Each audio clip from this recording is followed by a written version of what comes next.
Hello, everyone. My name is Preston Dennett, and thank you for joining me for a new episode of UFOs and the Paranormal. Today, I'm going to be continuing my ongoing series about UFOs in your hometown. This episode is called UFOs in Your Hometown, Episode 8. And if you've seen previous episodes, you know that this series stems from a challenge that I put out quite some time ago. Name any town, any city, any location on this planet, and I bet you I can find a UFO encounter there. I'm still doing real well. You guys have definitely put out some locations that are quite difficult to find cases in, but I'm still doing pretty much 100%. There's a few that have stumped me, but I'm not giving up on those. I'm going to continue to dig to see if I can find cases there. But I am presenting 8 new locations that were provided by you guys, the viewers. So thank you for that. Pretty excited about it. I always learn something new when I do research for this series. And definitely I found some interesting cases that I've never heard before. And I'm pretty sure you haven't too. These do, of course, include cases of all kinds, not just sightings, which are interesting, but definitely cases involving close encounters of the second kind that affect the environment, landings, face-to-face encounters with humanoids, onboard cases, and even in this episode, actually, some very rare cases of what appear to be UFO crashes. So that's certainly interesting. What's also interesting is that these cases do include a wide variety of evidence. So we see cases involving landing traces and physiological effects, electromagnetic disturbances, much more than that too. I mean, there's quite a few photographic cases. That's always interesting. And even some radar return cases. So this is not just relying on eyewitness testimony, but has actual evidence to support it. So the 8 locations I am covering today are from mostly the United States, but I always like to go outside of the US in these episodes, and I do in this one. But the 8 locations are Albion, Michigan. After that is Austin, Texas. Then there's Leesville, Louisiana. Whittier, California. Huntsville, Alabama. Elkton, Maryland. Seoul in South Korea, and finally Oshkosh, Wisconsin. All of these cases do have an interesting history of UFO encounters, as we shall see. So let's get started with our first location, which is Albion, Michigan. This was requested by Nordland, so thank you, Nordland. I found some really interesting cases here. This is a pretty small town of about 7,700 people located in south central Michigan. Michigan does have a lot of UFO cases, so I'm not surprised to find some even in this small town. Didn't find a whole lot, about 4 or 5, but one is a really amazing incident. Involving landings and humanoids, telepathic communication, even more than that. It's quite an extensive case. So I think you'll find it quite interesting. The first Albion case I could find was researched by MUFON's then chief field investigator, a man by the name of Dan Wright. And I have to say, this is also one of the strangest cases I could find in Albion. It involves sightings, landings, humanoids, and more, and quite a few witnesses. It began one evening in August of 1967. The main witness is Charles William, quote, Bill Smith. He's a 35-year-old butcher. He was driving his pickup along a remote road near Albion when suddenly his engine mysteriously stalled. Looking up, he saw a large domed saucer hovering overhead. Charles said he then received a telepathic message instructing him to contact his priest, a man by the name of Father Gerald Boyer. Just a few minutes later, he arrived home. He was in his front yard with his wife, Marge, when they both saw 2 15-foot wide, fiery, orange-red spheres moving over their barn. This is just 250 feet away from them, so quite close up. These glowing spheres moved directly over the house and into the woods about 900 feet away and, quote, winked out. Now at this point, Bill did not follow the UFO's telepathic instructions to talk to his priest, but then on November 24, 1967, Bill and his wife Marge saw another smaller red-orange fireball-type object move directly over their home and then accelerate off into the distance and out of sight. So after this, Bill decided to tell his priest, and when he did, he got an incredible shock. Father Gerald Boyer not only believed him, but said that he himself was actually an ET. He said he would come to Bill's home to watch for a return visit from the UFOs. So that's quite a shocking revelation, but Father Gerald Boyer was apparently completely serious about this. And then, on March 14, 1968, Bill and his wife Marge, Father Boyer, and 8 other witnesses, including 4 nuns, were shocked when 3 fiery objects showed up and approached Bill's house. The 4 nuns, seeing this object, fled in fear, but the others remained and watched this object until it moved away, until these 3 objects moved away. And that was not the end of it, because 2 months later, on May 7, 1968, Bill and Father Boyer and another witness saw what they described as a fat, glowing orange, cylinder-shaped object move overhead. It began to eject several smaller, glowing, disc-shaped craft, which they estimated were each about the size of a small car. And it was later that night when events came to a climax. Bill was outside his home when one of these small discs reappeared and then proceeded to land in the field by his house. And per Bill, several 4.5-foot tall humanoids dressed in silver suits came down a ramp from the craft and spoke directly with Bill, asking him to, quote, go for a ride. Bill had quite a bit of fear and refused, but they told him that they would later have messages for him to tell Father Boyer, and they left. Not long after this, that same night, a helicopter landed in the same field. Bill asked what they were doing there on his property, and he was told to, quote, get out. Shortly later, a plainclothesman who identified himself as Major Holmes knocked on Bill's door and proceeded to ask Bill all about his UFO encounters. But Bill wasn't having it. He refused to talk to this guy. Over the next few months, UFOs continued to plague the Smith residence, and dozens of relatives, friends, neighbors were regularly spotting glowing spheres flying over the house. It happened so often, Bill began to keep a diary of all these events.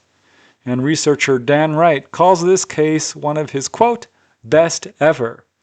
And he said that after he completed an investigation, he had plans to write a book about it.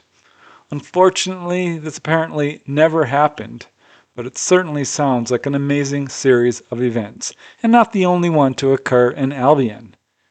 Because it was about 6 years later, August 28, 1973, that numerous people in Albion and the surrounding areas reported unusual activity in the night sky.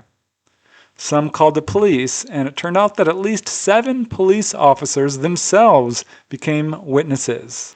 The activity began around 1 a.m. when a teenage couple saw a light that they said was much brighter than any star in the sky, and they could see that this light was hovering, then gaining altitude, occasionally darting around. It would flicker, flash, fade, and reappear. At one point, one of the witnesses flashed his flashlight at the object, and he said it blinked back at him in response. So after an hour and a half of watching this, they called the police. 2 deputies arrived on the scene, and they saw this UFO too. They described it as similar to a, quote, super brilliant searchlight, and they watched it with this young couple for about a half an hour. This object was still in the sky when the officers left. They told the witnesses to call if there was any change, because this object at that point was just hovering there in the sky. And there was change. 1 hour and 15 minutes later, at 3:45 a.m., this object darted dramatically. The young couple called the police again. At this point, these two officers were at 26 Miles Road and I-94. You can see it here. And they looked up and saw this object. They could see that it had red and blue lights, was accelerating rapidly up and down and back and forth in what they called, quote, silly maneuvers. So they quickly radioed other police in the areas, and 3 other deputies in 3 separate locations also saw this object, which remained in the sky for at least 10 more minutes, darting at super high speeds, stopping, and finally moving away. The next really significant Albion case I could find occurred about 7 years later on October 19, 1980. This is a close encounter of the second kind, and it received considerable press attention. Donald Shive and his wife, Mary Starr, were driving with their 2 children, Renee, age 5, and Scott, age 4, near B Drive South. And this is when Donald noticed a strange light in the sky, and he pointed it out to his wife. Now, he had seen UFOs while out driving late at night in the area many times before, but his wife never took him really seriously. She wasn't sure if she believed him or in UFOs, but seeing this object, she immediately changed her mind. As she says, it was almost like it was fluorescent, a white fluorescent light. This thing just hung in the sky. And then to Donald and Mary Starr's shock, this object moved right over their 1972 Ford van. They could now see it was oval or maybe diamond shaped. It had 2 white lights on the sides, a red and blue light on the front and back. And as Mary Starr says, as it went over, all the power stopped in the van. My husband and I rolled down our windows and stuck our heads out to see if there was a sound. But there was no sound. So it was obvious to them at this point that this wasn't anything normal. They weren't really sure how big it was. As Mary Starr said, it had to be very large. I never really believed in UFOs until last night. She told reporters the next day, now I'm a believer. So the UFO moved off. They immediately started their van without any problem. And it turned out the next day, more than 100 people in surrounding areas flooded local police and radio stations with calls reporting UFOs. The final case in Albion occurred on the night of August 10, 2007. A couple had just stepped outside to watch the Leonids, a meteor shower, when they noticed a group of dim lights moving in the eastern sky very low, just above treetop level. These were clearly not meteors. The wife shouted out, "What is that?" And her husband thought briefly that this might be a flock of geese. He immediately decided no. As he says, I immediately dismissed this notion. It looked like dim lights moving across the sky. So these objects were close enough that they should have been able to hear it, but there was only silence. It was a very brief sighting, about 15 seconds. But as they watched him, they could see that these lights were actually attached to some kind of solid object because it was blocking out the stars. It really affected them quite profoundly. As the witness says, I was a little worried, excited, and puzzled. So that's just a brief overview of the cases in Albion, Michigan. I mean, there are a few others that I didn't cover, which are mostly anomalous lights or cases that are just so brief in detail that it wasn't really worth recounting. This should only be considered a cross-section of the actual number of cases. There are many more that were reported, and far more than that I'm sure were not reported, because most people don't report their UFO encounters to places like Newfork or MUFON or other UFO reporting services, or the police or the Air Force or what have you. So yeah, just an example of the huge number of cases that are likely taking place in Albion. So thanks, Nordland. That was pretty interesting. Now let's move to the next location, which is quite a large city, Austin, Texas. This was actually requested by 2 of you guys, Illustrious Treasure and Jack Parsons. So thank you for suggesting this location. Pretty interesting. This is a quite large city, nearly 1 million people, lots of cases. I did find Mostly cases involving anomalous lights, but a few that were definitely more interesting than that. Of course, a few cases involving humanoids as well, which to me is the most interesting of all. So, hope you enjoy it. As reported by the Associated Press, the first significant case in Austin, Texas that I could find occurred on March 30, 1950, when three men observed a, quote, kind of flat silver object suspended in the air. This was directly over the intersection of 34th Street and Lamar Boulevard. You can see that location here. The first witness to see this object was Sam Roper. He worked as a design engineer for the State Highway Department, and he turned to his two friends, Gene Revell, who was president of the Junior Chamber of Commerce, and John Marshling, who was then the Austin representative of the Minnesota Mining and Manufacturing Company. So these are good witnesses. Sam Roper turned to them and said, "Say, do you see what I see?" Gene Revell says he looked up and saw this object, which he said looked silver, flat in shape, with no wings, was hovering in the air as if it was suspended. And the three men just watched it for a few seconds when, as Gene says, it stayed there 3 or 4 seconds and then disappeared to the northeast. This next case is quite bizarre, but apparently a serious report involving a landed craft and humanoids, which comes from Trudy Van Riper. She shared her story in the December 1972 issue of Fate magazine. According to Trudy, she says that on the night of November 4, 1971, she was woken up by her cats, who were, quote, growling and carrying on. So this is a typical animal reaction case. She opened the door, and her cats did not go outside. They immediately ran and hid under the living room couch. Looking out the window, she saw a bright light illuminating the backyard and the field beyond. Going to the front door to see what was causing it, she was shocked to see a small, strange craft sitting on her lawn.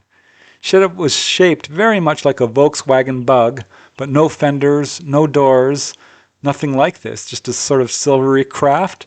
And as she watched, she says 3 small men dressed in dark jumpsuits came out of the top, and one of the figures spoke to her telepathically, saying, according to Trudy, "Are there any pigs in that field? They are hungry." Now, per Trudy, standing next to these 3 humanoids were 2, quote, peculiar animals who had fuzzy hair all over their bodies, standing erect, not normal animals. And apparently this is what the humanoids were referencing. So Trudy, as you can imagine, was a little freaked out, rushed back into her house, closed the door, looked out the windows, and saw this craft flying away. And per her letter to Fate magazine, she later learned that a nearby farm was missing several of their pigs. So I don't know, that's a strange case. Here's another really interesting case involving 7 witnesses. This occurred on October 2nd, 1974. Researcher Ray Stanford, a scientist, had recently formed Project Starlight International in Austin in hopes of capturing photographic evidence. It was at 8:55 p.m., again on October 2nd, 1974, that a glowing yellow-white object was seen passing overhead and at one point making 2 sharp angular turns. It moved very quickly. But this team of 7 witnesses had a camera ready, stabilized on a heavy-duty tripod, and were able to capture a long exposure photograph as this object moved across the sky. They recorded it on Tri-X film with a 300mm telephonic lens using 35mm film. The exposure was 10 seconds long, but the image showing this object was only about 2 to 4 seconds. And it was again during this time that this object made 2 apparent 90-degree turns. According to Ray Stanford, after analyzing all of this, he estimates this object was moving at about 15,000 to 25,000 miles per hour and was at about 90 to 100 miles altitude. This is again an estimation, but as Ray Stanford says, the photo demonstrates that UFOs are not so elusive and as difficult to get data on as some people have imagined. The fact that such objects, whatever their origin, can make 90-degree turns at high speeds should cause scientists worldwide to at least probe the aspects, technological and physical, of such objects and events. Now it would be 8 years later, at 4:31 p.m. on November 10, 1977, that Ray Stanford would have a much closer and more bizarre encounter. He was walking his dog near his Austin home when he saw what he describes as a metallic gray object stationary in the sky. He said it appeared to be wobbling or vibrating, and as Ray says, for maybe 10 seconds, the object remained as was, a profile of something that looked more flat than round, and remarkably like a vertical cross-section of an overweight Coke bottle, as you can see from his drawings. Per Ray, this object then disappeared, leaving behind a strange vaporous spot in the clear blue sky. He immediately rushed home and quickly made these drawings and notes of his observation. He calls it, quote, a freak sighting, which, as he says, quote, is almost embarrassing to report. This next very strange case, and I'm not sure this was actually investigated or if it's just a simple report, it comes from EBE Online, was reported by Albert Rosales in his book, Humanoids. And this involves two witnesses who had decided to tour the Austin area following a powerful storm and reported tornado on June 18, 1998. The two witnesses were driving along an isolated road when they saw a landed saucer in a field. So they got out of their car and approached this object and were immediately confronted, they said, by two humanoids who began to inquire about the storm, asking them about this funnel cloud. So the two witnesses explained about tornadoes, and according to them, their next memory was waking up. They were lying down in the field and watching this object shoot away at high speed. So this looks like a missing time encounter. Unfortunately, there is no further information or verification on this case. But here is another really interesting case. This one occurred on June 30th, 2000, and comes from Craig and Carol Cowgill. It was 8:30 p.m., still daylight, when they saw a bright white object flying at about 4,000 to 5,000 feet altitude, they estimate. It was reflecting in the sun. Per Carol, it looked like, quote, a large white cylindrical object with a very distinct round flat rear end. So they watched it move silently across the sky for about 30 seconds, and by chance or not, it entered the only cloud that was in the sky and disappeared inside it. But as Carol says, the two areas in which my husband and I disagree are the angle at which the object flew. He says at a tilt, and I say parallel to land, and what the front of the craft might have looked like. My husband believes the front was flat, and I just couldn't tell, because the object appeared suddenly and the front end was past our point of determination. 4 years later, another encounter, September 18, 2004, an amateur astronomer noticed a glowing object hovering very low. He estimates 500, maybe 1,000 feet overhead, and as it moved, he saw that this was not just a light, but looked actually triangular in shape. It was hard to see. He said its color was very nearly the same as the sky, almost like it was cloaking itself. But he said it was hovering directly over the Bedichek Middle School, which is located at William Cannon and South First Street, and it remained hovering there for a full 5 minutes, then suddenly accelerated at an estimated 500 miles per hour, or faster, coming directly over his house, almost as if targeting him. And as it did so, he noted that it was making no noise. But he did notice something else. As he says, strangely the air became thick and humid, and there was a barely detectable electrical smell. And a final Austin case occurred on the evening of October 29, 2008, when two men, Carl Lancaster and Doug McCullough, were outside their apartment and noticed an object with red and white lights zigzagging across the sky. As Carl says, it was just incredible and just unexplainable. The lights flew on top of each other and then side by side. It was a UFO. E.T. probably. Now, they had a camera ready and videotaped it. And as Doug says, we've got proof. It's great to finally capture something on video. Now, they did allow this video to be analyzed by Torvald Hessel, the director of Austin's planetarium. And he was skeptical of UFOs, but could not explain it. He at first tried to explain it as a shooting star, but said, no, this does not explain how it had colored lights or zigzag movement. He said it was not a plane or helicopter. It was very unlikely that that was the explanation. And ultimately he said that he had, quote, no idea what it is. So there you go, illustrious treasure and Jack Parsons. That's an overview of the UFO activity in Austin, Texas. Again, just a representative sample. Quite a few cases involving anomalous lights.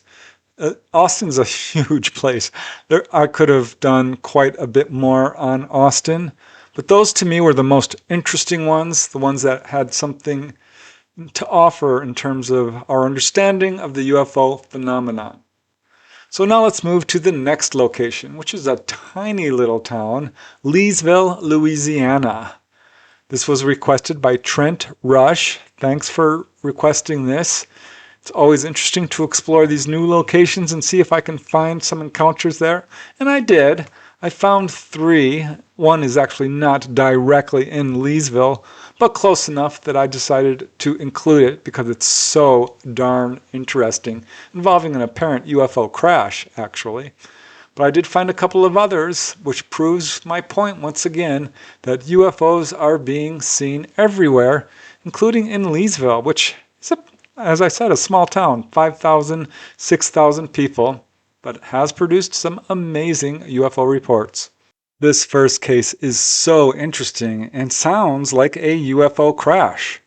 On April 12, 1960, a farmer by the name of Monroe Arnold, he's well respected in his community, called Deputy Sheriff Oscar Heyman to report a fiery red object, which he said was about 8 to 12 feet wide, either a round disc or spherical in shape, hurtling through the sky. This was at 9:20 p.m., April 12, 1960, and it was at treetop level.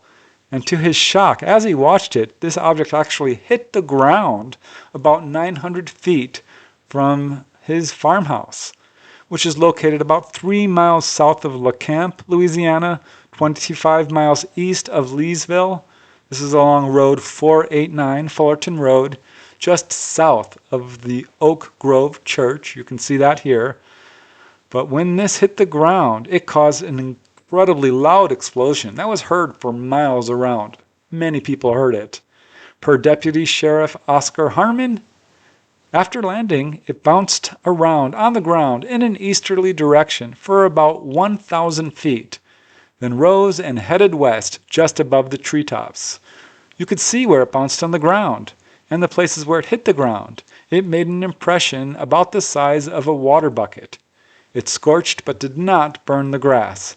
It cut the top out of a tree and, as strange as it seems, hit only one tree. When it rose, it turned west. Fire about a foot long was burning out the rear of the object. So that's the statement of Deputy Sheriff Oscar Harmon. And you can see photographs here of the landing location and the actual landing traces. Per the farmer, Monroe Arnold, this object bounced on the ground a total of 9 times. He said, quote, like a stone skipping on water. Then after rising back up, it reportedly turned west and moved off into the distance. Now, it did leave behind a dark substance which resembled somewhat metallic paint.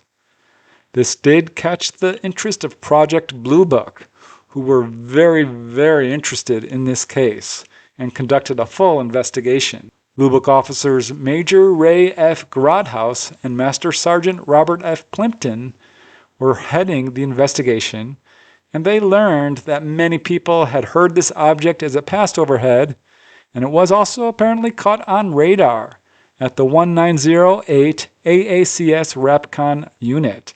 In fact, radar operator George D. Mallard said that this radar blip indicated movements of about 700 to 800 miles per hour. One of the witnesses was Farmer W.P. Harper, who said that his TV blacked out as this object passed overhead, so it caused electromagnetic interference. So Blue Book investigators at this point wrote, "It is impossible at this time for me to give any estimate of what could have caused the sighting, but they sure were interested in it." I mean, they ended up filing an 86-page report, and you can see some of the documents here of this Blue Book investigation. They did analyze the material allegedly left by this craft, which turned out not to be paint, but was some kind of metal that was not connected, that they could tell, to any military missiles. And this was the theory that was going around as to what this object was. They did find that this metal sample contained some iron and zinc, and in a few of the samples, chromium. But again, Blue Book was very, very interested in this case. So if this was military, they certainly seemed very puzzled by it. With an 86-page report, they took numerous photos of the various landing traces, but ultimately were unable to identify this object. Weirdly, as you can see here, there's a little supplement to this file mentioning a monkey, which was drawn in on this file with a handwritten note, "Giant Purple People Eater." I mean, this appears to be a joke. Really hard to say what the author meant by this, but certainly a strange thing to appear in an official Blue Book document. It is quite possible this was military, reverse engineered, or maybe a genuine UFO, given that it was described as disc-shaped. Certainly it's not a missile. And the Air Force's intense interest and in-depth investigation, all the way to studying this metal sample, shows that they were certainly puzzled and interested in it. The next case occurred sometime in 1975 or 1976. The witness is not quite certain about the time, but it's a really interesting case involving a landing that took place at the intersection of VFW and Comp Road. The witnesses were driving down this old logging road, Comp Road, and they came upon this craft just sitting there. And as he says, at first it looked like a circle of lights. Of course, we could only see our side of the circle, but the individual lights illuminated the metallic craft. This was around 7 p.m., and as the witness said, it emitted super bright lights and rose into the sky right above the trees. It just sat there. When we got back to the main road and stopped, got out and just watched it, it was dead silent. I mean, no sound at all. So we went into town and got a friend. We got back to the site and it was sitting in the original place with its lights dimmed. I don't remember anything else on this sighting. I know we hauled butt to get out of there. So they were about 75 to 100 feet away. They could see this thing was about 60 feet in diameter, they're estimating. And they just watched it take off with this bright, brilliant, shimmering light. This was something they remembered quite vividly for a long time.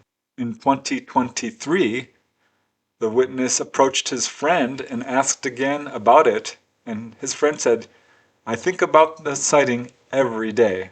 Sadly, he just passed away. But the witness got another interesting tidbit of information about UFO activity over Leesville when, as he says, "We later got a call from our church that there was a sighting happening at that very moment, and they asked us to go out there to a subdivision about 6 miles north of town. Everyone in the subdivision was out in the road looking at a shimmering silver, blue, and green object.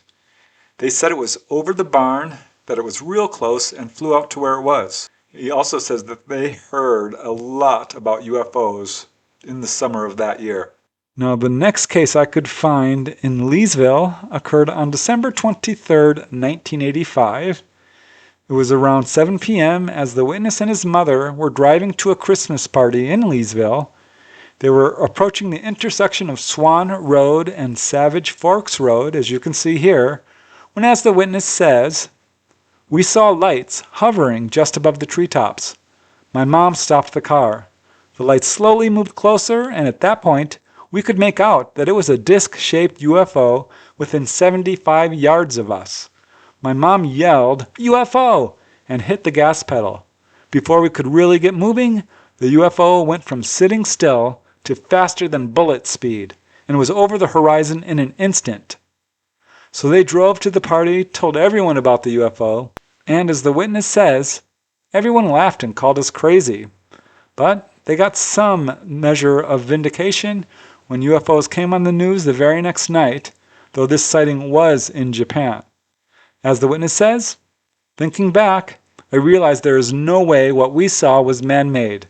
It was completely silent, and no man-made craft could accelerate at that speed without tearing apart, and a human body would turn to mush at g-forces that would have been felt in that craft. The next incident I could find in Leesville, the last one, occurred on December 12, 1996, when several residents reported seeing 4 bright lights in the sky around 7:30 p.m.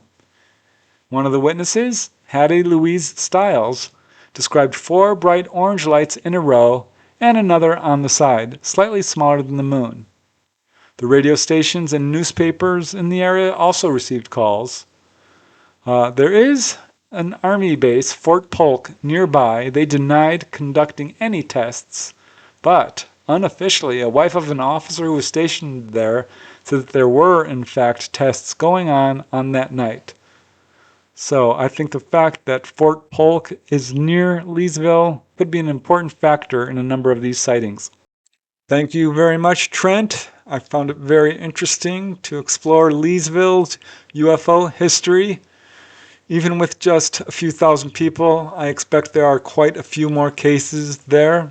Couldn't find any, but again, most people don't report. Most people have never heard of MUFON, Mutual UFO Network, or NUFORC, the National UFO Reporting Center, which are the 2 major UFO reporting centers here in the United States. But there are others as well. So I don't know. Again, just a cross-section of actual cases. Now we move to another city, which is fairly large, Whittier, California.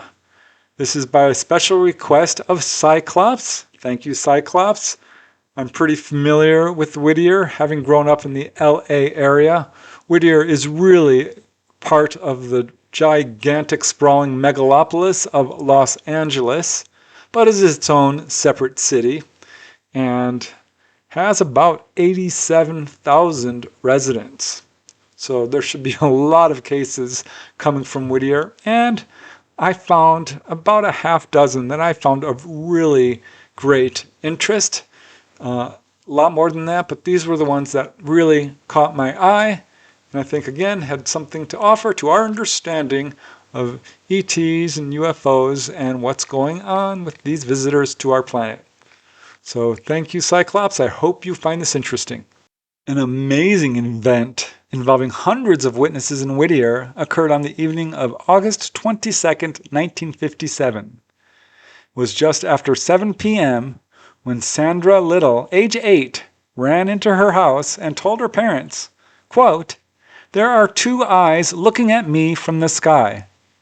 Now it took her some time to convince her parents to look outside, but finally, glancing out the window, her father saw 2 glowing disc-shaped craft high up in the sky. He could see 2 jets appear to be approaching them, so he rushed outside, but by the time he got outside, the discs were gone. He was so intrigued by the obvious strangeness of this sighting, he immediately retrieved his telescope, went back outside, and was rewarded because moments later, 6 discs appeared overhead. They were each grouped in pairs in 3 different locations. It was interesting because they were all tilting at a slight angle towards each other, and they proceeded to move in this circular pattern, rocking back and forth. And looking through his telescope, Mr. Little could see that these objects were identical. They were solid objects, disc-shaped, with an angular dome on top. Very much, he said, like a Mexican sombrero. After about 5 minutes, 1 pair of these craft moved slowly away, followed shortly later by the other pair. Mr. Little had his telescope trained on one of the objects that had remained, and It didn't move away, he said, but instantly blanked out. He called the Pasadena Air Defense Center, who showed zero interest in this sighting. But researcher Isabel Epperson heard about it, and she did an investigation and soon located other witnesses in Whittier, including John Iselli and his mother Evelyn, both who said they were skeptical of UFOs until they had this sighting, and they reported the same exact details as the Littles. As did another witness, Miss Fromm, who lived 2 blocks away from the Littles, and another witness, Miss Eugene Jones, 1 mile away, and more witnesses, Thomas F. Rogers and his wife, who lived 4 miles away. Other witnesses included Don T. Frost and his daughter, who watched them from 6 miles away from the Little family. Isabel soon located other witnesses who requested anonymity, but after doing an investigation, getting all the details of these sightings and triangulating the observations, Isabel Epperson estimated that these objects were about 2,300 feet in elevation. Soon more witnesses came forth. Police stations were contacted and admitted that they had received, quote, numerous reports throughout Orange County of possible flying saucers. Here's another brief case, which I only mentioned because it was investigated by J. Allen Hynek, who unfortunately did not provide a whole lot of details, other than to say that on December 17, 1966, a young couple who worked as antique dealers in Whittier observed a, quote, nocturnal light. It was in the sky for a period of about 5 minutes, and the wife told J. Allen Hynek, I kept saying, what can it be? And her husband just kept repeating, oh my God.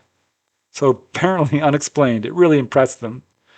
And less than 1 year later, 7 p.m. in March 1967, a couple were having dinner at a coworker's home in Whittier. Both these gentlemen were electricians. One was the owner of the house, and the friend both stepped out onto the porch to discuss work while their wives remained inside. And this is when suddenly a large disc-shaped craft appeared in the sky, very close.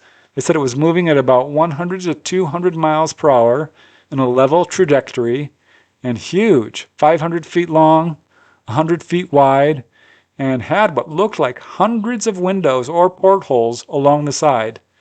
They estimate these were about 3 feet wide and spaced 10 feet apart and illuminated with a bright white light. This craft was no higher, they said, than 125 feet and only about 150 feet away. And although it was dark out, the craft did appear to have a silver metallic glint to it. It was blimp-shaped, but definitely not a blimp, they said. Looking through the windows, they did not see any movement, no shadows, no figures, and it was in view for only a few moments. They immediately rushed back inside and shared what they saw with their wives, and they were getting ready to call the police when a news story came on television that some children had apparently released helium balloons much earlier that day over the Golden State Freeway, causing a traffic jam and generating a number of UFO reports. The witnesses wonder if that's a bogus explanation to sort of cover up the fact that people were reporting UFOs. Pure speculation, but certainly an interesting incident that I don't think you can explain as helium balloons. I was unable to locate any other info about a very brief case which occurred on August 16, 1975, other than, quote, a large illuminated object followed a group of people in their car for 20 miles. I'd only include it because it's one of many cases like this where UFOs chase cars down highways for quite some distance. Now, Whittier's most famous case by far occurred on the evening of March 23rd through March 24th in 1977, when numerous witnesses, including many sheriff's deputies, highway patrol officers, Air Force personnel, reported a series of UFO sightings in Whittier and the surrounding areas. Quite a wide area, actually. And because of the high caliber of the witnesses, this case generated national headlines. The sightings began around 9:30 p.m. when an LA Sheriff's helicopter crew piloted by Raymond Davis and Theodore Roach, described seeing two lights hovering above the Whittier Hills area. They actually gave chase to these objects in their helicopter. These objects easily darted away. It was flying, I'd say probably towards the southwest at about 200 plus. All it had on it was white to orange at about 600 feet. Something white fell off of it. Hard to tell whether it was burning or what it was. The object that fell went for about 75 feet and extinguished. We chased the thing at about 80 miles an hour. It ran off and left us and disappeared over the city of Norwalk, just completely blanked out. Yeah, it was, like I say, it was white light. There was no navigation lights on it at all as far as the red or green type thing. But it was white primarily. We object coming towards us. It passed probably about a quarter of a mile to a half mile in front of us. That's where we picked up the estimate of speed. We were in an aircraft at the time. That's where we had the altitude on it. It was just 8 hours later, 3:30 a.m., now March 24th, that 7 security guards at nearby March Air Force Base to the east saw unexplained glowing objects overhead. And in fact, Major Brian Daly said that there were two, quote, diamond-shaped objects glowing silver with a blue stream trailing behind. When asked what he thought these objects were, he said, "Beats the hell out of me. I wish I knew." They estimated that these objects were at about 3,000 feet altitude. And it was at the same time of this sighting that Highway Patrol officers Robert Scholl and L. Orchard reported their sighting of a UFO. Also, deputies Lonnie Hicks and Robert Carr saw two objects chasing each other. 10 minutes later, Deputy John McSorley saw two bright lights hovering over the Long Beach airfield. 5 minutes after that, 12 miles away, more UFOs were seen by police in Huntington Beach. Yeah, it's, we were flying, I'm a cop, and we were flying patrol, and we sighted two similar to falling stars, but they were not falling stars. They were in formation, and they went all the way across our windshield, which is probably about 7/8 of the entire horizon, and that was about it. But it was quite exciting. They were very high and very fast, very fast. They covered the horizon. I estimate we watched them for about 4 seconds. They were in formation. One was ahead, and the other one was kind of like a wingman off to the right, a little bit, right rear type thing. Yes. And both of them were identical in brightness, size, shape, speed, direction. Everything was identical. They were definitely in formation, and they just they were getting it on. I'll tell you. We were myself and my partner. I believe you already talked to him. Right. We're heading northbound along Golden West Street, which is a north-south street in our city, and I believe we're about 800 feet. We're in a helicopter, and we're watching the horizon, and my partner, who was in the left seat of the helicopter, called my attention to two objects he saw moving across the sky, and I looked at them. They were on the left side of our helicopter bubble at that time, and I looked up and saw two objects, kind of a light bluish in color, a bluish glow to them or something, and they were heading all in from a southwesterly to northeasterly direction, and very high rate of speed, and we had them in visual for about all around 5 seconds. They were both exactly identical in size and shape, like a teardrop with a tail on it, and both one was flying just a little bit to the left, I believe, and ahead of the other, and they looked like they were in formation, flying across, and it was very odd. It was the first time I've ever seen anything like that. So there was a huge wave going on. At the same time of that sighting, officers in Ventura County were reporting UFOs. Deputies Bob Boytor and Jim Evans described their sighting of a, quote, a cigar with a light at each end. People may think I'm bananas. I don't know if it was a UFO or not, but it was something. So police over a very widespread area were reporting UFOs. Phones were ringing off the hook at various police stations from residents reporting activity. So hundreds of people were watching this.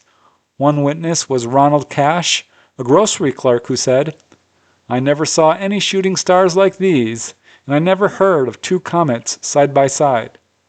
Steve Haas said he was driving along Highway 101 when he saw two glowing golden discs moving side by side. As he says, they were definitely something I've never seen before. Other witnesses include fisherman John Ganschow, his brother Fred, and their friends Ed Krug and Ed Allen. They were fishing at the Pudding Stone Reservoir in nearby San Dimas when they saw two objects move, quote, faster than anything man could have built. We were stunned, and I'm still shook up after seeing them. Now, reporters did contact an Air Force spokesman about all these sightings, and his only reply was that there were no aircraft operations at that time and that, quote, the Air Force is no longer in the UFO investigating business, which we now know is a lie. They were taking these reports very seriously and are still taking them seriously. These sightings occurred over a 9-hour period and ended up being reported not only over Whittier, but Los Angeles, Orange, Ventura, Riverside, San Dimas, and San Bernardino counties. Something was going on that night. Sounds like a major display to me. Yeah, this sergeant in Santa Ana Police Department. Yes, sir. How many calls have you had tonight? Quite a few. They were neat, eh? I was just talking to some of the people down here. I'm in Southern California. Yes. Okay, well, I started calling around to some of the different control towers. Talked to LAX, their control tower. The controller there said he didn't see him, but he had 2 reports on him. One from a pilot. And then I talked to Ontario, and he hadn't heard anything, but the military base, when I was trying to come up with a number, this UFO sighting number, military said March Air Force Base spotted them, and all the police departments in between here and God only knows where. And boy, were they moving. We saw them only for about, I'd say 4 or 5 seconds, and they were coming out of the kind of the southwest going northeast. And that was almost, well, from the southeast horizon to where we couldn't see them over some buildings. But according to this pilot that reported to LAX, he saw them horizon in about 10 seconds. Well, after I called it in, just fooling around with the dispatcher, I said, we got UFOs in the area. About 3 other officers called in and said, yeah, I saw them too. I had 2 officers standing with me at the time, and we watched them. And apparently, talking to the military police down here, they heard on their scanners that the sheriff's office here and several of the other police departments heard it or observed them also. Yes, this is Kent Pierce calling from KCRA Television in Sacramento, California. Yes, sir. Where are you located? Seattle, Washington. Seattle. Right. I didn't know what 206 was. I got your number from the FAA tower here at Stockton Field. Yes. In Central California. We had a reported sighting at 5:30 this morning. Did you receive a report of that? 5:30? 5:30 this morning, Pacific time. 6 San Joaquin County deputies, sheriff's deputies, at 3 different locations, each in teams of 2, indicated that they had seen a hovering light form, and it was moving from west to east at high speed. It hovered, then it moved, and 2 other deputies indicated that it was from 50 to 100 feet long with a black border around it, climbing at about a 25-degree incline until it disappeared from sight, and that was firmed up by 1 other pair of deputies. We've had 3 different deputies, 3 teams of deputies, all of whom reported sighting this thing at 5:30 this morning right here in Central California. Well, approximately all we could see that we really could tell of it were that it was 2 distinct lights. Appeared to be 2 different objects, and all we could actually see on it would be like a giant light bulb in the sky. That's what it looked like. We could see no body, no form to the object itself. And there were 2 of those? Yes. Okay. About what time did you spot those? This would be about 5:15. 5:15, okay. And we had them in sight for probably 10 minutes at the most. I seen two lights. One was a little bit higher than the other one. They were kind of 45-degree angle. Uh-huh. I only seen it for about a second and a half, and that's after I heard a report of lights in the east. Okay, when I looked over, I seen the two lights. They blipped off. Now it was just about 5:30, just before sunrise. I got out my binoculars and I looked in that direction and I seen it looked like it was almost straight up and down, dark brown or almost a black, what might have been a vapor trail. Yes. Okay, it remained in that position off the horizon for approximately 3 or 4 minutes. And I got out of the patrol car, took a look at it. I remembered about where it was at. I could barely see it with the naked eye. So I reached in and got the binoculars. As I was coming back out, I could still see it. And it was moving closer to the west towards us. Another final case in Whittier is really quite dramatic. It was 2 a.m. one morning in 1978. A lady was traveling north along the 605 freeway in Whittier, heading towards the 210. She had just passed Rose Hill Memorial Park, and this is when she noticed something above the freeway ahead of her. There was no traffic at this time. This object, she said, was hovering completely still and only about 500 feet above the freeway. As she says, I slowed as I approached it, looking at it in disbelief. When I was under it, I came to a complete stop on the freeway and just stared in amazement. It was incredibly huge. It wasn't shiny, but it was metallic, with circular indentations, like pores, all about it. It was a very peculiar shape, nothing you could describe as a rectangle or circle, but the size just overwhelmed me. I remember not being frightened, but just astounded. So she actually stayed stopped on the freeway for several moments. She said this craft was so large, it reminded her of something out of that TV show, Battlestar Galactica. But realizing she was stopped on the freeway, she started to pull slowly forward, and at that point this craft suddenly disappeared and was gone. How amazing is that? I love these cases where people see solid craft with portholes real close up, this sort of thing. These are the cases that I think are very hard to explain away as, Venus or a balloon or something along those lines. Most people, I think, certainly in my experience, are very reluctant to report a UFO unless they're sure it's very strange, unconventional, unexplained in some way. And again, so many more cases than we see here. Let's move to the next location, which actually I got 3 requests for, and that is Huntsville, Alabama. This is by special request from Ancient Mysteries, Ernie Blue, and Tony O'Neill. Of course, Huntsville is very famous, mostly for the U.S. Army Redstone Arsenal, which contains the Marshall Space Flight Center. NASA works out of there, so it's very well known for that, which could be a draw for some of the UFO activity we see here, because we do know that UFOs are very interested in monitoring our technology, our exploration into space, and there's some indication that that is drawing some of the attention of UFOs in this area. This is a large city, some 220,000 residents. It's Alabama's most populous city, and I did find cases reaching back all the way to 1950, pretty much to the current day. That's true in most of these locations. UFO activity really ramped up following the 1947 crash of Roswell, the Kenneth Arnold sighting coinciding with the atomic age, which I don't think is any coincidence. So that's where we usually get most of the reports, is from 1947, 50 onward. So I think you'll find these cases pretty interesting. I certainly hope so. The first case that I could find in Huntsville has very little information, but is still quite interesting. At 5 p.m. on July 13, 1950, 2 employees from the Redstone Arsenal in Huntsville, including a gentleman by the name of Mr. Washburn, saw what they described as a polished aluminum-looking object shaped like a bow tie that was moving in a horizontal trajectory overhead. Then, one half of this object rotated a quarter turn in the opposite direction, then returned to its original position. The object then made a right angle turn and accelerated away.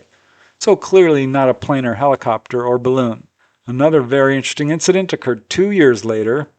This was at 7:40 p.m. on July 14, 1952, when George L. Davis, a draftsman, was sitting on the porch of his home at 212 West Rhett Avenue. With him was the neighbor's child, Bert Bryant, who noticed it first. He pointed out a bright light zipping across the sky. George looked up and was shocked to see this object. He said it was surrounded by a bright glow, was clearly moving in a controlled flight. It puzzled him because there was no evidence of any exhaust, no way for this object to propel itself. But unknown to them, there were other witnesses. Ralph Martin, a mechanical engineer whose home was off Athens Pike, not far away, also saw what was apparently the same object.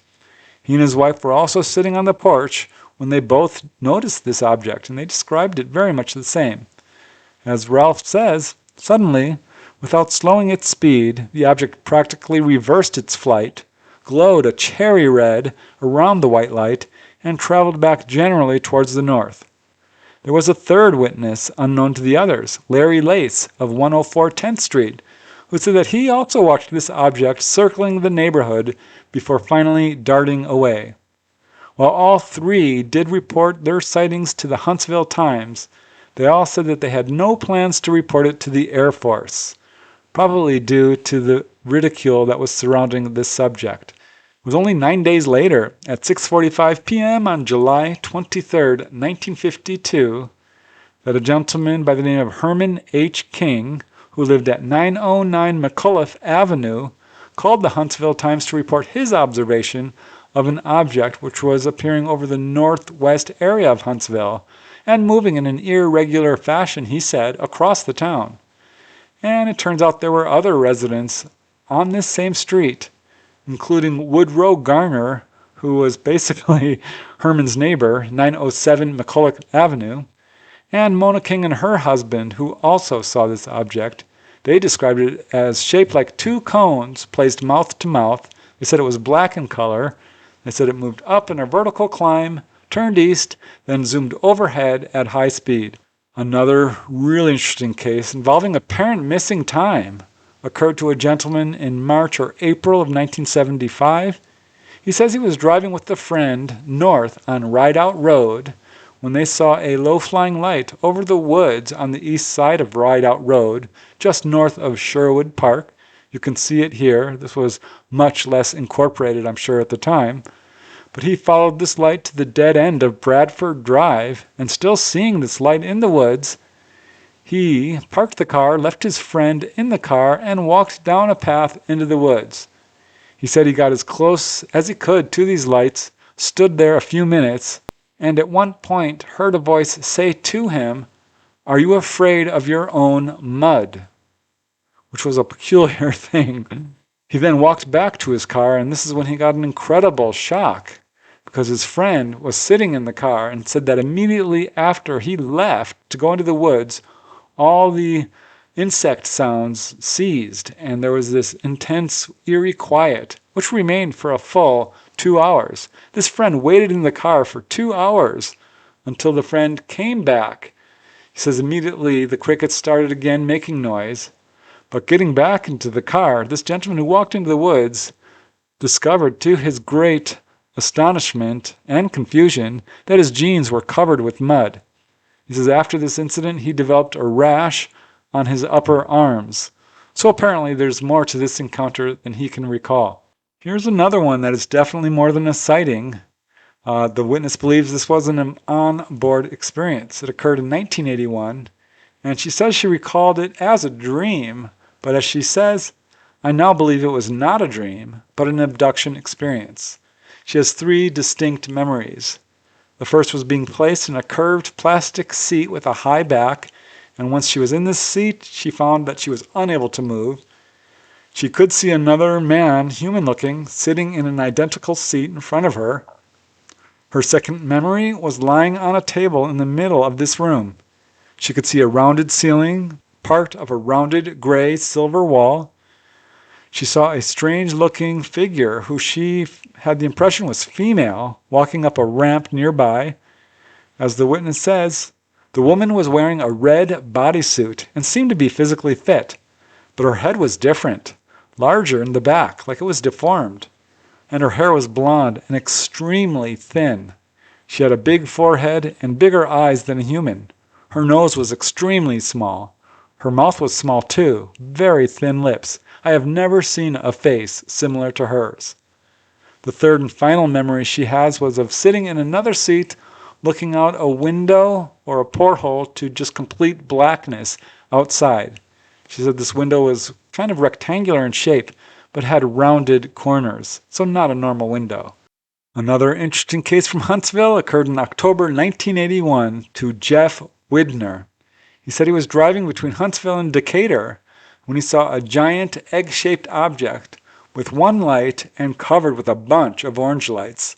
As Jeff says, it was the size of a football field and hovered about 100 or 200 yards over me. I slowed down to about 15 miles per hour and drove underneath. I was right beneath it, and I couldn't hear a thing. It was getting lower and lower and finally stopped over me. I drove a few more yards and started to pull off the road and looked back, and it was gone. I'm positive it wasn't an airplane. I always thought UFOs were possible. I'm a believer now. So yeah, that's a very close-up sighting. And here's another really interesting case. This occurred around 9 or 10 p.m. in February of 1988. The witness was a high school student and was sitting on the boat docks at Gunter Lake with a friend when he says a large bell or thimble-shaped object actually came out of the waters of Gunterville Lake, just about a quarter mile away from them. He said it had colored lights that rose in this weird kind of diagonal line pattern on the outside of this object from bottom to top. This object went straight up above the tree line and stopped. So this freaked them out. They became afraid. They rushed to the car and took Highway 72 through Scottsboro to Huntsville. This is about a 35-minute drive. And as the witness says, the object followed us just above the tree line, rapidly moving from one side of the road to the other. The object was bright enough to be seen through the streetlights once we reached Huntsville, and it followed us on a twisting path through town. So he arrived at his house, and he and a friend grabbed a pair of binoculars and a rifle scope and watched this object. It was hovering nearby over a neighbor's house.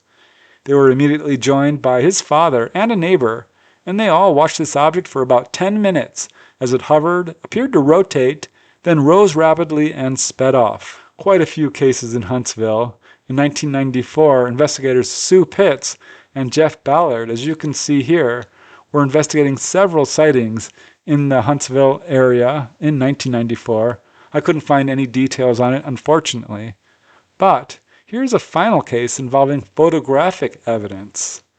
A group of 4 friends had gone to the AC Hotel in downtown Huntsville on May 27, 2023. It was 8:20 p.m. as they sat on the second-floor bar patio of the hotel when they saw 3 orbs of light in the western sky. One of them had their camera ready and managed to capture the photograph you see here. These objects were hovering directly over the First Baptist Church bell tower. Per the witnesses, there did appear to be an aura or haze around the object. Thank you, Ancient Mysteries, Ernie O'Neill and Tony Blue. Really cool. I learned quite a bit about exploring Huntsville and the UFO activity there. It's amazing. I do think that the space research going on there, NASA and all of that, is part of what's drawing UFO activity there. It's just pure speculation, but given that there are so many other cases where UFOs appear during rocket launches and this sort of thing, I think it is a factor. But certainly fascinating stuff. Now let's move to another location, which is Elkton, Maryland. And this is a not a very small town, but not what I would call huge either. I got 2 requests for Elkton coming from Oxter and Stephen Douglas. So thanks, guys. Again, I found some really interesting cases I've never heard before. This is a town of about 16,000 residents in Maryland, which is a fairly small state, but still has quite a bit of UFO activity. And yeah, some really great cases, including a few apparent on-board cases involving missing time and this sort of thing. So again, not just simple sightings going on here, we have the full range of encounters. The first Elkton case to get any real publicity was quite interesting. This occurred on January 21st, 1971. Ellis Keith Arnold, his wife Sharon, and his sister-in-law Lynn Hodling were driving north along Old Field Point Road near Romney Hill when they saw what they first thought was a plane. But they quickly changed their minds because, as Ellis says, there were no engines, windows, or markings. There was a large cluster of flashing lights on the bottom of the object and lights on the ends of the wings. It moved silently down Oldfield Point Road and then went over Elkton. So they watched as this object stopped and hovered, he said. So they began to wonder, could this be a helicopter?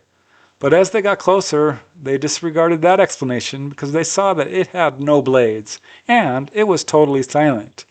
They watched it move down the road, hover over Elkton, where it was, amazingly, joined by another object.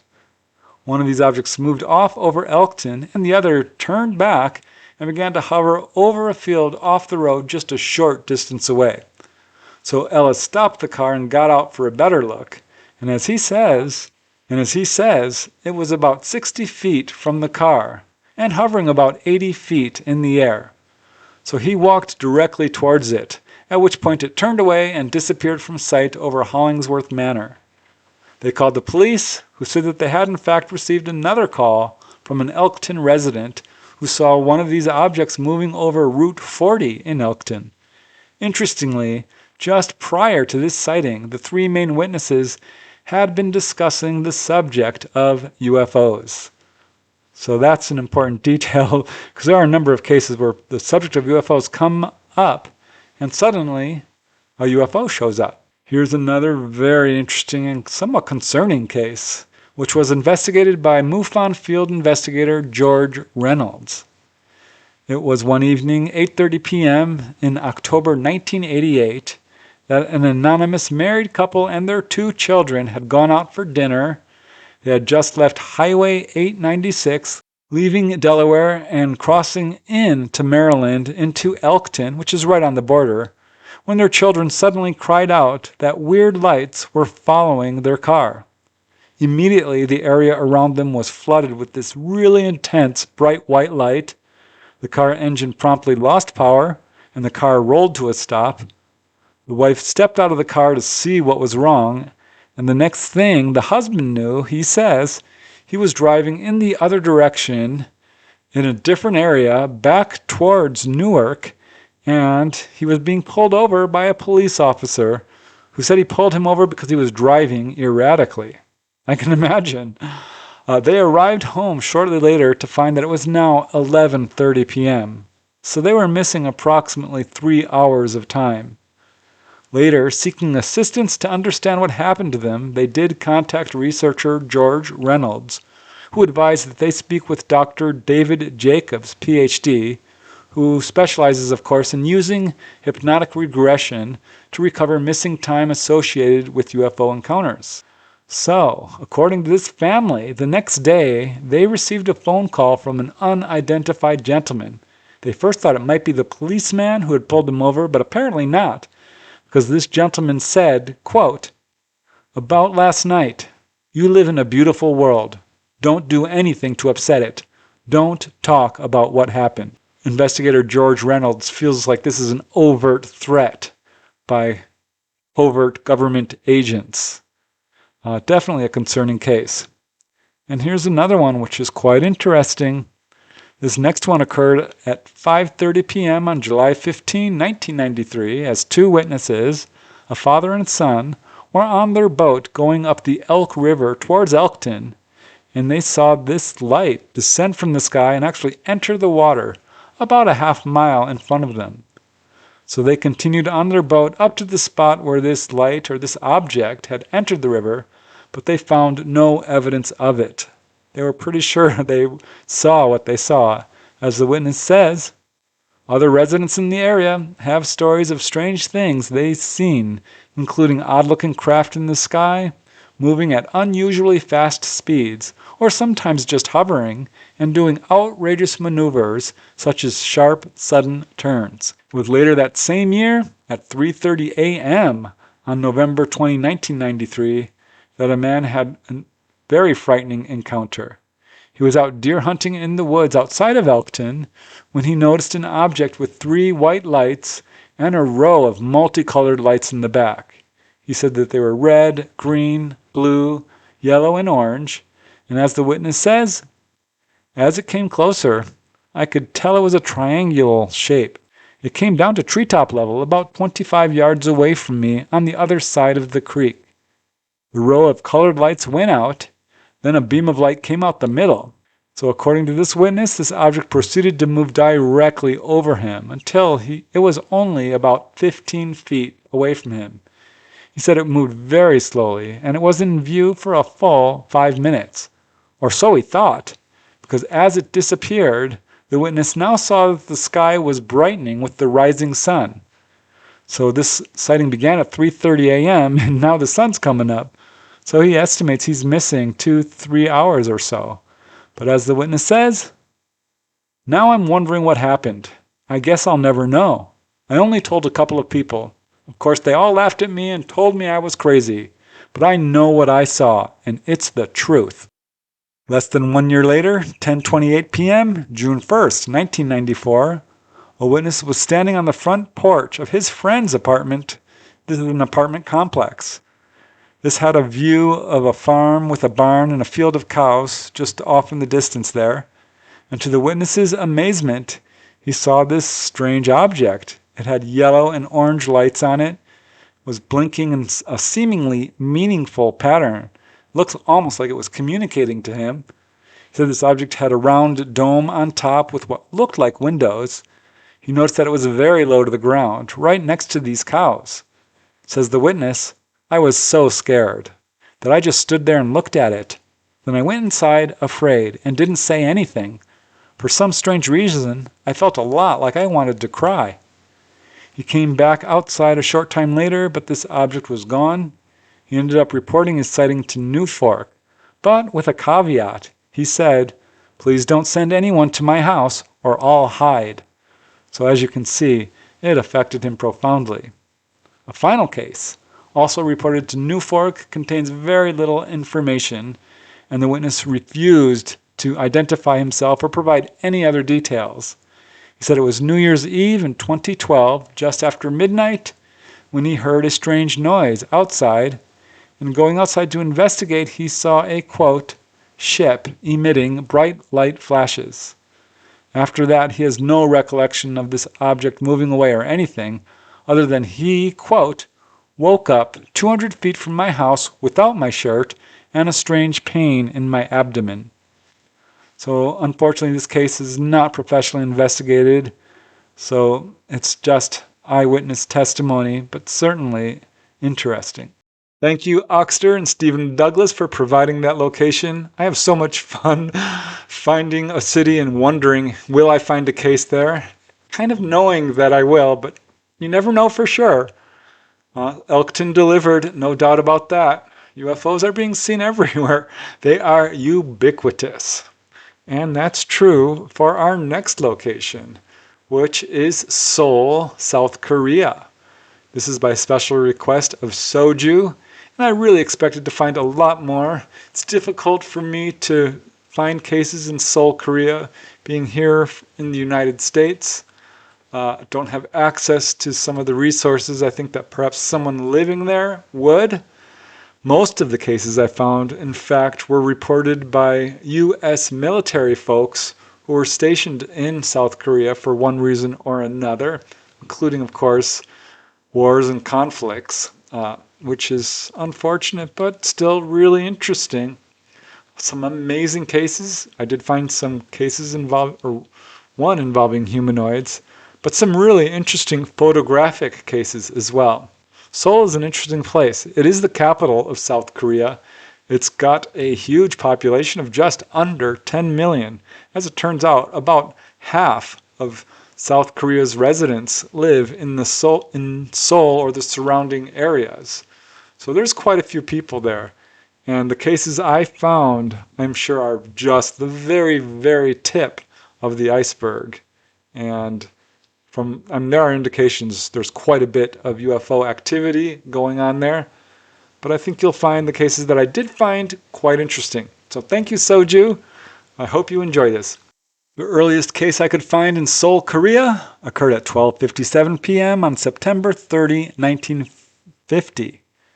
About 7 American Marines stationed in Seoul described their observation of a classic flying saucer that they said moved from east to west over the city. Among the witnesses were Lieutenant E.J. Ambrosia, who said, and I quote, "It seemed to be a silvery color and was going 2 or 3 times faster than any plane I've seen over here."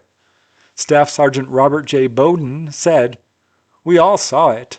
There were about half a dozen of us with the lieutenant when we went over to check a report by natives that there were 4 dead Marines on a hill. We saw a bunch of Korean kids looking up, and we looked up too.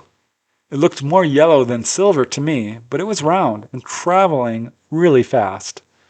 Staff Sergeant Franklin Ryerson also saw it and said it sure looked like a saucer to him. So these are military officers who are trained observers, certainly good witnesses. And another case occurred 1 year later, on July 1st, 1951. USMC pilots were flying 4 F-4U-5N fighters, and they reported their sighting of bright green spheres, which were apparently also caught on ground radar.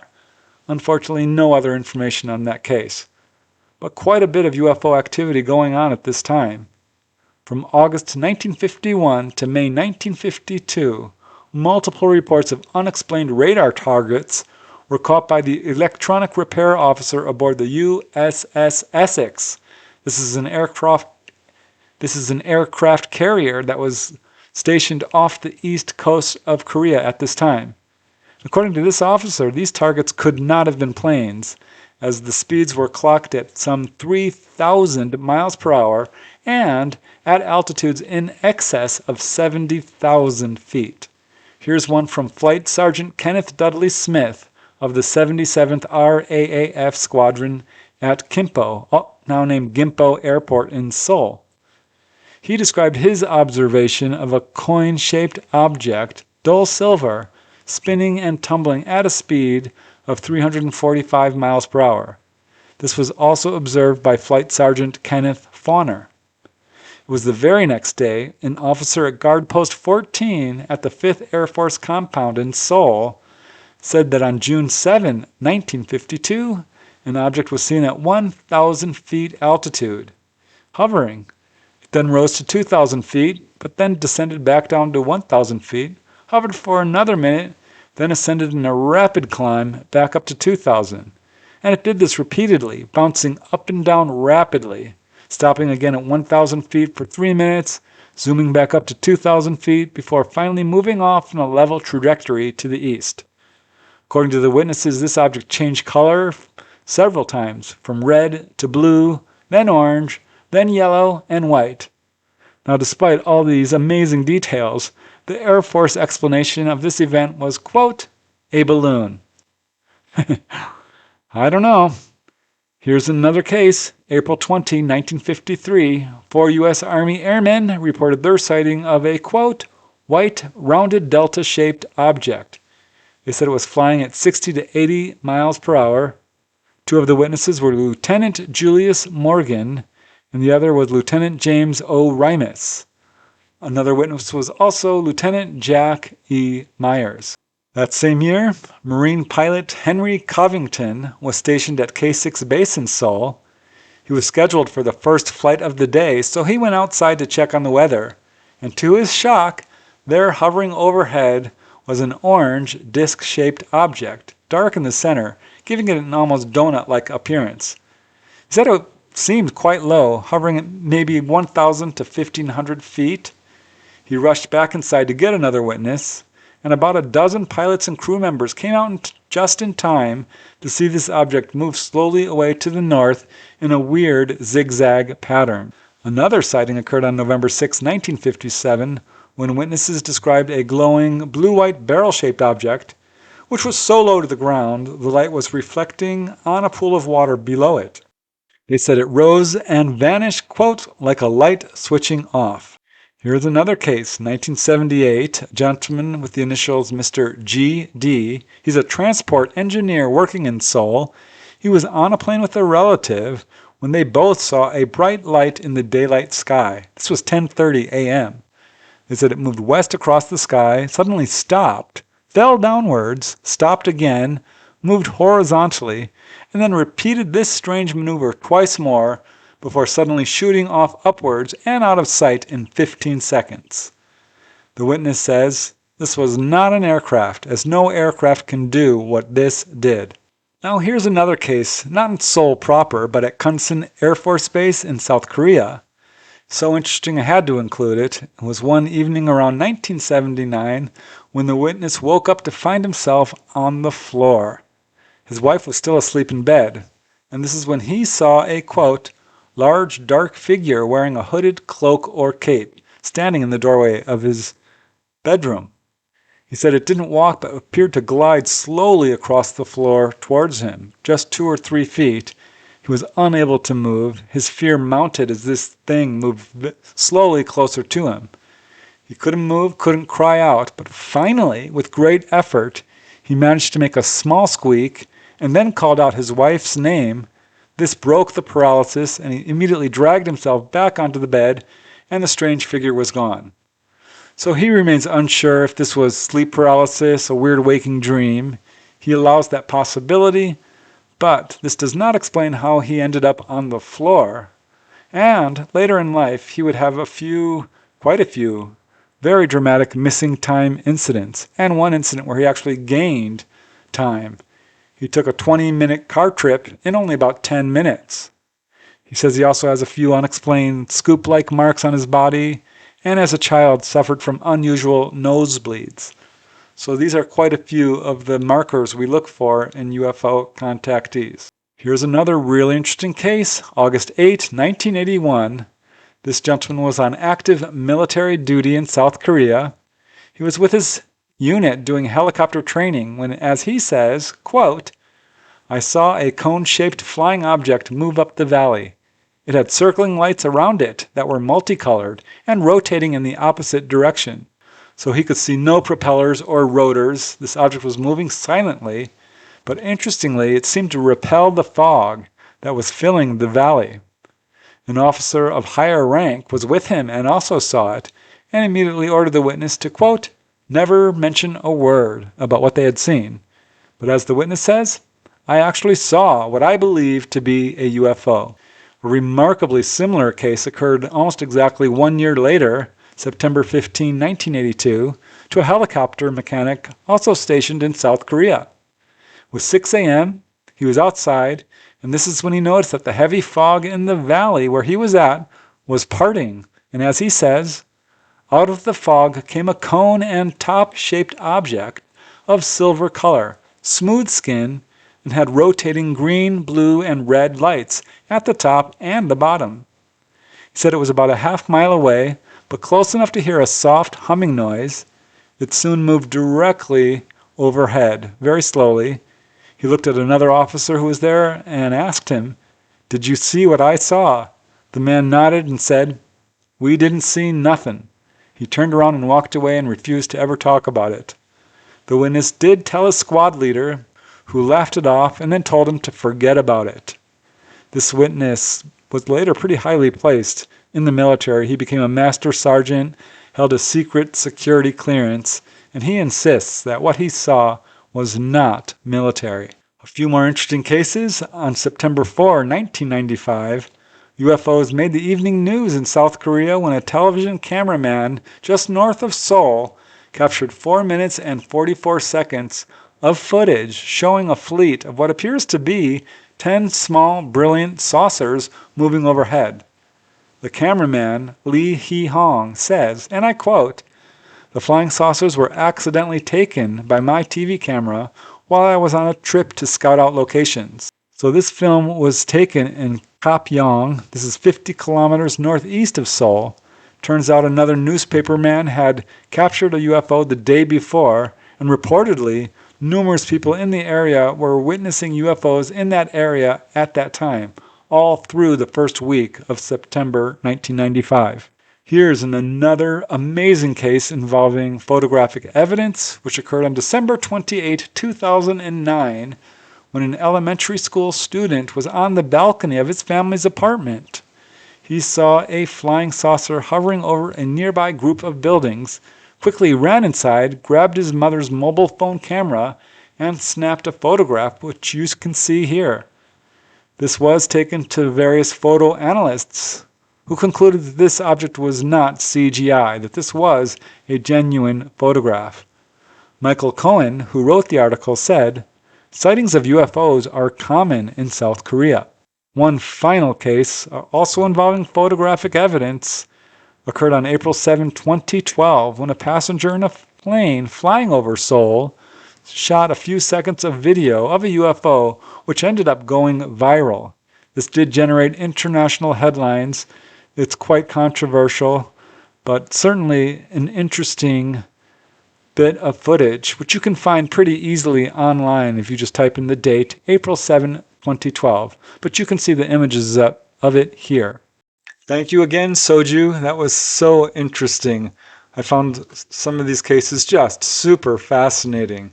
Two of those cases that were so similar, the way this UFO is causing the fog to burn out. The photographic cases were, of course, fascinating. And I'm sure another researcher would be able to write an entire book on the cases just going on in South Korea. Super fascinating. But now let's move to our last and final location in episode 8 of UFOs in Your Hometown. And this is Oshkosh, Wisconsin. This is by special request of Mere Nuisance, aka Justin Sane. And thanks for suggesting this location. I know you're a huge supporter of my channel, so I was very excited to explore Oshkosh. Found some amazing cases. Not a whole lot, but some really interesting ones for sure, including one that sounds like a UFO crash, although there was no evidence found of any debris or anything like this. Quite a few witnesses to this one incident. And yeah, some really interesting cases. Oshkosh is a pretty big city, 70,000 people. It's Wisconsin's 9th most populous city, and in the past was higher up on the charts. But a really beautiful location from what I can tell. And I think you'll find the cases that I did find quite interesting. The first weird incident I could find in Oshkosh isn't technically a UFO incident, but it's so strange that I thought it worthy of inclusion. And it comes from pioneering researcher Charles Fort. He published it in his groundbreaking book, Book of the Damned. He's really one of the first researchers to write about UFOs and the paranormal. And according to his report, on March 20, 1886, on a sunny day at 3 p.m. in the city of Oshkosh, the entire city was plunged into pitch black darkness. That was equal to midnight. As Charles Fort writes, "People in the streets rushing in all directions, horses running away, women and children running into cellars. This darkness, which lasted for 8 to 10 minutes, occurred on a day that had been light but cloudy. It passed from west to east, and brightness followed. Then came reports from towns to the west of Oshkosh that the same phenomenon had already occurred there. A wave of total darkness had passed from east to west." This sounds like one of the Twilight Zone episodes, but apparently this was not an eclipse. Theories have ranged to explain this, everything from thunderstorms to dust clouds, but what actually happened remains a mystery, and it hasn't happened since. Now here's a very early case which comes from scientist and UFO researcher Dr. Alan Utke. He writes that in the fall of 1947, 3 witnesses observed a 150-foot wide disc-shaped craft hovering just above the treetops. Looking up, they could see that this disc had illuminated portholes. And even more interesting, behind the portholes, the witnesses said that they could see humanoid figures looking down at them. Unfortunately, there is no other information on this case, but it's certainly a very early report of humanoid. Here's another very interesting case. This occurred on August 21st, 1956, when 13-year-old Richard Kaufman said he saw UFOs twice in one day. The first sighting occurred at 11:15 a.m. when he and 2 friends heard jets flying overhead and looking up saw a, quote, little white dot. This thing zipped across the sky, but then it stopped, paused for a few minutes, and then disappeared in the direction of the sun. So clearly not anything normal. And it was just a half hour later that Richard Kaufman was with 6 other boys, and again they looked up to watch a jet, but this time they saw a solid disc-shaped object traveling, quote, real fast, so fast it had a little tail as it moved across the sky and disappeared. The next case occurred on October 29, 1979, when several residents of Oshkosh called the police to report their sighting of a red glowing object. One man who lives on Shady Lane, right next to Lake Winnebago, overlooking the lake, told the police that at 10:30 p.m. he saw this large red ball of fire in the sky, which descended and apparently crashed because it made a loud booming noise. Deputies were sent to the area, but they could find no evidence of anything crashing there. However, other residents also called the police to report the incident, and they said this was definitely not fireworks or anything normal. Here's another multiple witness case. This occurred on September 10, 2012, and this involves unusual glowing objects darting around in the night sky. One of the witnesses, Tammy Weeks, writes, I saw a little bit of it as I was driving home from Oshkosh. A couple of lights would be lit up and in one place and go out. They would then show up in a different spot. I've seen these before about once or twice a year. Another witness, Shannon Berry, writes, I saw it. I also saw an orange orb-like light hover and then shoot off out of nowhere. Last night was weird for sure. A third witness, Zach Nelson, writes, there were lights over Oshkosh. I live in Wautoma, and at about 3:20 in the morning I could see 3 lights moving extremely fast, followed by 3 more. So here's one final recent case. This occurred at 10:45 p.m. on August 9, 2022, and this involves a photograph. The witness writes, as I was taking my dog out, I noticed one very bright light randomly moving above my neighbor's house, yet farther away. I watched, and I knew that it wasn't a normal plane or aircraft, so I went inside and grabbed my phone. I took photos. It could not be explained. When zooming in, 3D details of the craft and its spinning rotation was clear. I am a master's degree teacher. I am not a UFO enthusiast. There you go, mere nuisance, Justin. Hope you enjoyed my coverage of Oshkosh. I certainly learned a few new things. It's amazing to me. People have some incredible misconceptions about the UFO phenomena. One is that this is something that's quite rare. I'm not so sure that's true. If I'm finding UFOs in pretty much every location on Earth, I mean, it's a lot more common, I think, than the general public certainly realizes. There are well over 1 million documented cases in the various UFO databases around the world. I mean, Newfork and MUFON alone have 200,000-300,000 documented cases together. And those are just 2. It doesn't include NICAP or APRO or QFOS and other UFO reporting organizations. And again, that's just in the United States. So yeah, I think we can safely say there are millions of documented cases and quite a bit more that are undocumented. It's one of the reasons I do this research. I don't want all these cases to just be lost to posterity. It's such an important subject. I really think all of humanity deserves to know the truth that our planet has been visited by extraterrestrials, that people are having face-to-face encounters with ETs, that they're going on board, that there is such a thing as UFO crashes, that there is a cover-up. So these are all really important details that I think have the potential to change the world. So thank you once again, guys, for offering these locations for me to explore and study and find out if there are UFO encounters there. And if you want to provide me another location, I'm certainly happy to put it on my list. But I must warn you, I have well over 700 locations on this list. I've explored about 70 or 80 of them, so I'm working my way through it. But honestly, this is going to take me years. I'm happy to do it. It gives me lots of fodder, lots of room for more investigations. So yeah, thanks guys for providing these locations. Really appreciate it. It's so much fun. But that's it for today. Hope you've enjoyed this episode. Hope you learned something. Hope you found it interesting. And until next time, keep asking those hard questions. Keep searching for the truth. It's up to you to find it. Don't think you're going to find it with our governments who are still lying about this subject.